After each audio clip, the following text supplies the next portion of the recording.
Record స్థాయిలో బెంగాల్లో voting శాతం నమోదవుతోంది. మధ్యాహ్నం 3 గంటల వరకు 78.63% పోలింగ్ నమోదైంది. ఇంకా భారీ ఎత్తున జనం క్యూ లైన్లలో వేచున్నారు. సాయంత్రానికి ఓటింగ్ మరింతగా పెరిగే అవకాశం ఉంది. సాయంత్రం 6 గంటల వరకు క్యూ లైన్లలో వేచి ఉన్న వాళ్ళందరికీ ఓటు వేసే అవకాశం ఉంటుంది.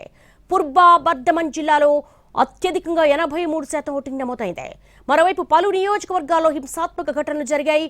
పశ్చిమ బెంగాల్ 2వ విడత పోలింగ్ పై బీజేపీ మరో సంచలన ఆరోపణలు చేసింది.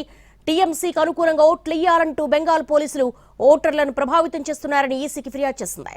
ఆ పోలీస్ ఆఫీసర్స్ ను గుర్తించి తగిన చర్యలు తీసుకోవాలని డిమాండ్ చేసింది. బెంగాల్లోని పలు నియోజకవర్గాల్లో ఈవీఎం టేపింగ్ జరిగిందన్న ఆరోపణలపై ఎలక్షన్ కమిషన్ కీలక నిర్ణయం తీసుకుంది.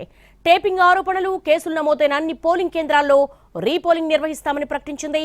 బీజేపీ సింబల్ కనిపించకుండా టేప్ ఉన్న అన్ని బూత్లలో మళ్లీ ఓటింగ్ చేపడతామని వెల్లడించింది.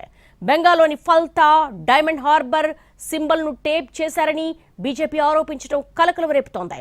కమలం గుర్తు కనిపించకుండా చేసి ఓటేయకుండా అధికారులు అడ్డుకుంటున్నారని బీజేపీ ఆరోపించింది.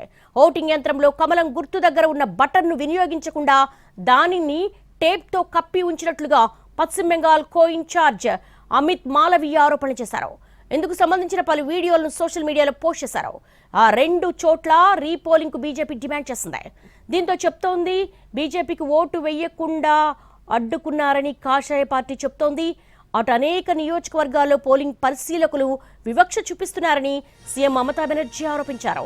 ఓటర్లను భయభ్రాంతులు గురి చేస్తున్నారని దీదీ అన్నారు. గతంలో డైమండ్ హార్బర్ స్థానం నుంచి మమతా బెనర్జీ మేనలుడు అభిషేక్ బెనర్జీ లోక్సభ ఎన్నికల్లో గెలవడానికి కూడా టీఎంసీ ఇదే వ్యూహాన్ని అనుసరించిందని అన్నారు. ఇతర పోలింగ్ బూత్లలోని పరిస్థితులను తమ పార్టీ పర్యవేక్షిస్తోందని చెప్పారు.